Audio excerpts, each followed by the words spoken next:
Good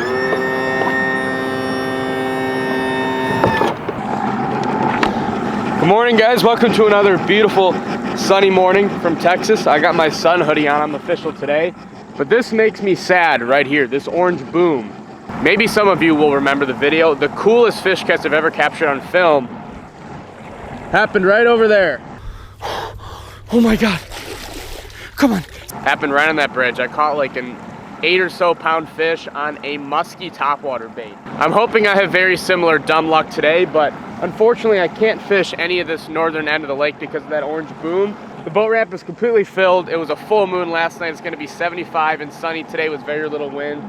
It's going to be a day of pretty much strictly sight fishing, I believe. I got to dabble at sight fishing yesterday in the lake that I was on with John and Matt. However, the water was not very clear. This lake is very clear, like 5-6 foot clarity, so I should be able to sight fish much more effectively today, and I'm going to do it with a very cool rig that I hope to show you guys.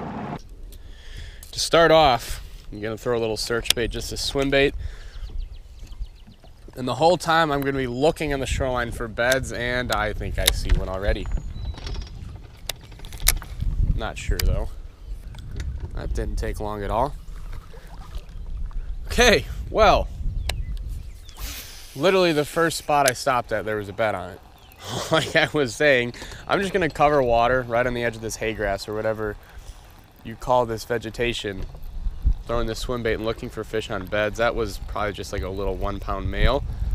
And I went right up on him, so he's probably not gonna bite immediately, and I'm gonna keep looking and just remember that he is right there.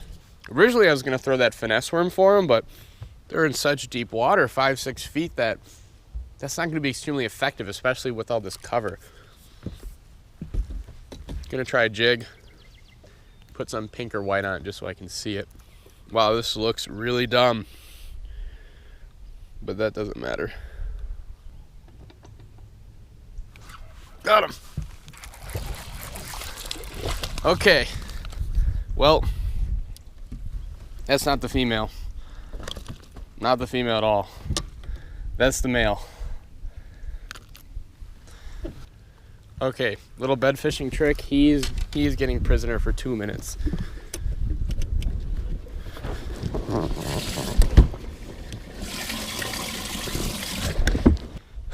If a bedfish is being stubborn and you literally just leave it in the sweet spot of their bed, more often than not, they eventually will hit it.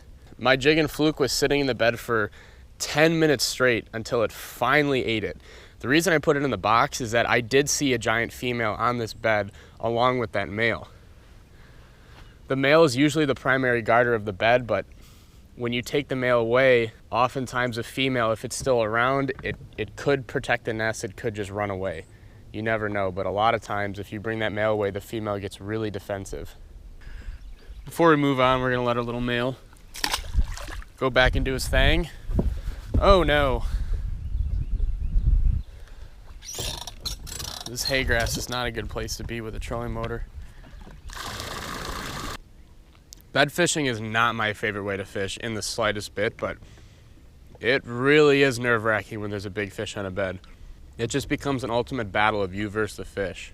Midday lunch break, sponsored by this delicious pastrami sandwich. We already have jet skiers out here. It's incredible. The water is like barely 60 degrees, and there's jet skiers making a whole big mess over there. The fishing right now, there's definitely a lot of fish on beds, and there's definitely a lot of people out here that also know that the fish are on beds. I'm not sure if all those fish in that stretch, most of them have been caught before, but I don't think there's necessarily anything I did wrong. It was just those big fish just were not bitey. They were not in the mood. You can't ask for better conditions to sight fish or a better time of year to sight fish, really, so that's just what I'm going to stick to all day. I'm going to live or die by sight fishing. Got him. Finally. We finally broke the cold streak. That's strange, you got it on the bottom of the mouth. It almost looks like it's fat like a female, but it's definitely a smaller male. He was off that bed right there. I went out of the creek arms because that's where everyone's looking, so I'm kind of going against the grain and fishing main lake, and there's beds absolutely everywhere. Problem is most of them won't cooperate. That one definitely did. And again, I'm sure many of you are laughing because I'm literally using the stupidest looking thing ever. It's about a 3-year-old jig with maybe half of the strands left and a way oversized pink fluke. Again, it does not really matter what you throw in the bed. They're not eating, they're defending. I can see pink really well. That fish, I set the hook because I saw the pink just disappear.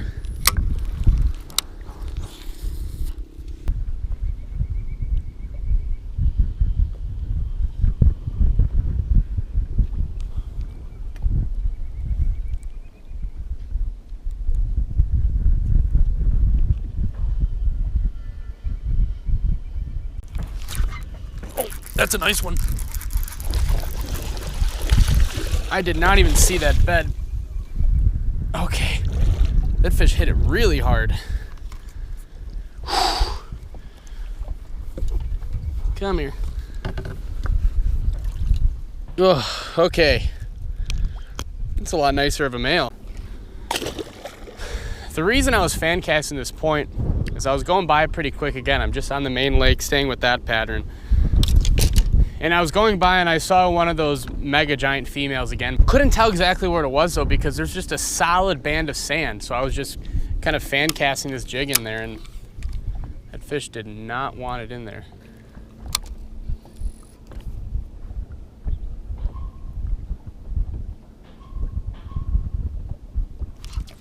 Oh my God. Okay, there's another one right there and he was bringing my jig off the bed. Holy. Not even paying attention. I just see a tan spot, so I flip my jig. Oh, there's 2 really big ones bedded up.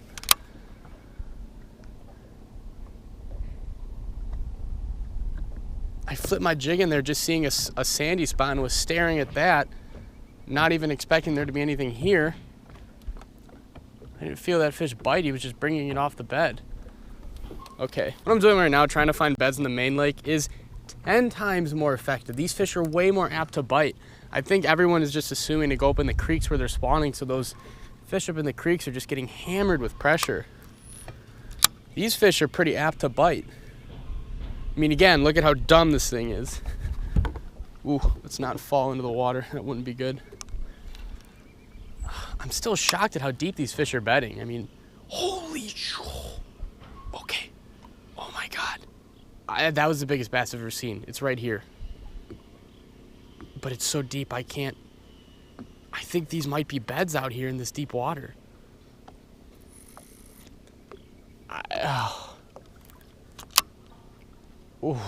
I don't know how big that thing was. I don't want to say. It was the biggest bass I've ever seen though. And there's 13 plus pounders that come out of this lake. So now there's a big one up in like 2 feet of water. There's at least one really big one right here. And there's 2 4 or 5 pounders on that bed right there. This is chaos. I got trigger happy. I felt slack. Hook sets are free. This makes no sense compared to in the books, if you will. I'm literally fishing a main lake point and there's bedders on it. They're not way up in the creeks. They're on main lake point bedding. And with smallmouth on the Great Lakes, really big smallmouth will often spawn way deeper than smaller fish. If the water's really clear, I've seen smallmouth bedding in 20 feet of water before. But I wonder if Florida largemouth is the same, in that the bigger ones will often spawn in deeper water if the water's clear enough for it. I'm sure they feel much safer in 6-7 foot compared to 2 foot.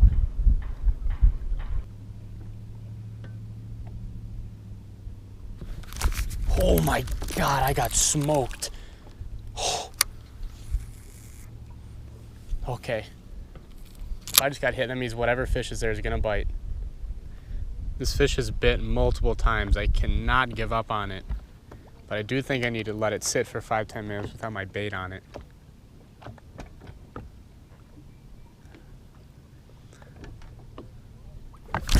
Got him. Just kidding, I don't need to let it sit. It's a nice one. Okay, that's a big fish. That's a big fish. Persistence. Oh, this jig, he is not hooked well. He is not hooked well. He is not hooked well. Oh, this is a big beat up old fish. Come here. Got her. Ha ha! This is an Indian Lake special. See this hole right here? I say Indian Lake, Ohio, because I fished a bunch of tournaments out of that lake. Obviously, people fish tournaments out here too, because that is a coal tag. That's a beautiful fish right there. We'll get this fish right back in. Okay, nice. I don't know how exciting these videos are to watch. Definitely let me know, but to actually do it, to be one-on-one with these fish, it is just so frustrating, intense, rewarding, all in one. I'm throwing back in there because I don't know if that was the male. There could be a bigger female in there. I think recently, in a lot of the videos I've been filming, I've been letting myself get too frustrated because I've been putting too much emphasis on the fact that I'm not necessarily out here fishing right now. I'm out here filming a video. What I think I need to do more is focus on just having fun and fishing and just let it play out how it's gonna play out. I mean, that's how I started to make videos, so I think that's what I need to try to do more in my videos.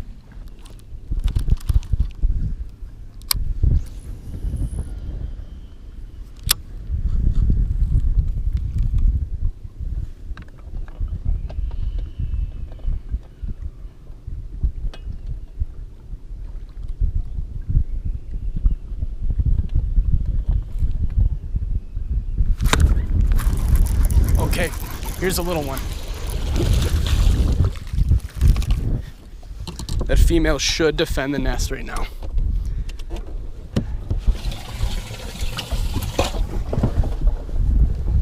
Oh, I have no more pink. Where's my pink fluke?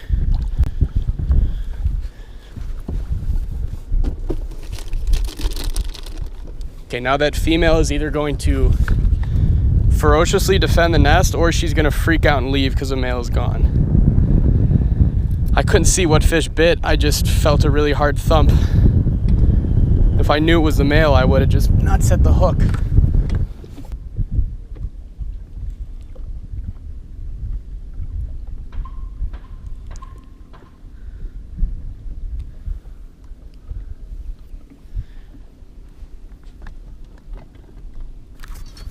Got him.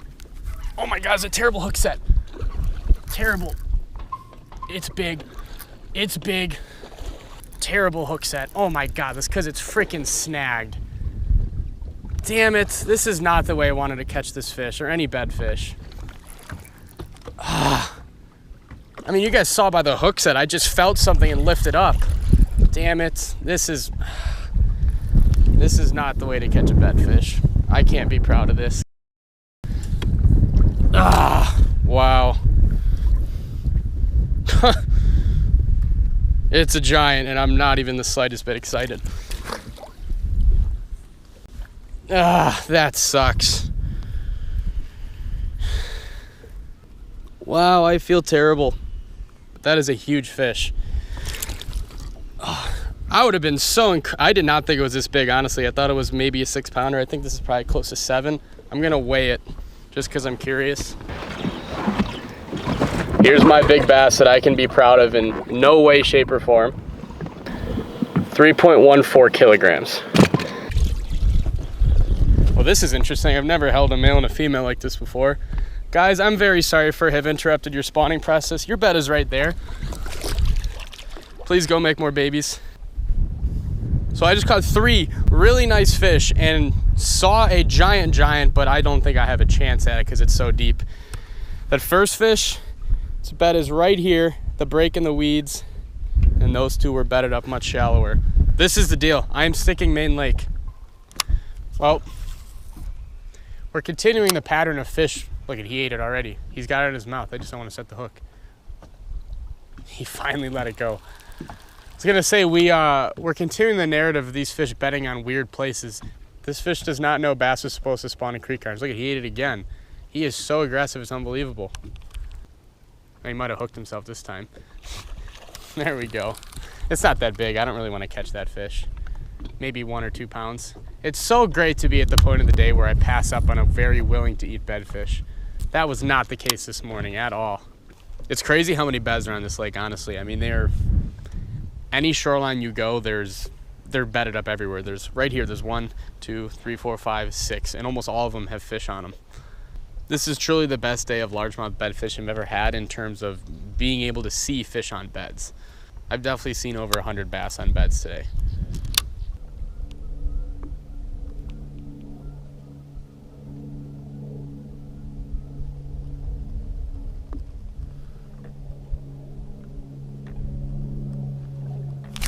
Got him. I thought you were a little bigger down there.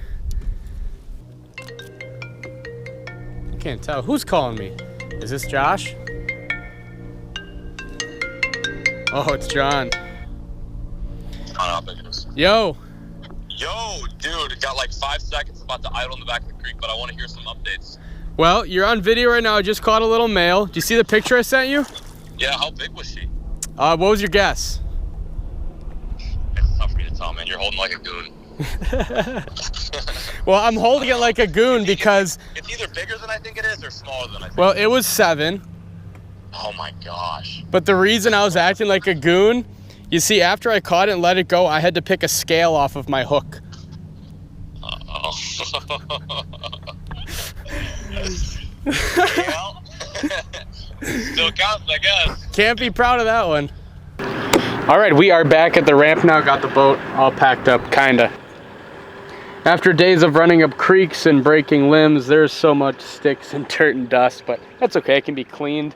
I don't exactly know where I'm going to fish tomorrow or the next day. I can go anywhere in Texas, really. It's weather dependent. Today's Thursday. It looks like there's another front coming in Saturday. Tomorrow looks like another incredible day of sight fishing. I don't really want to go sight fishing again. I want to make a different type of video, but anyway, thank you guys so much for taking the time out of your day to watch this video.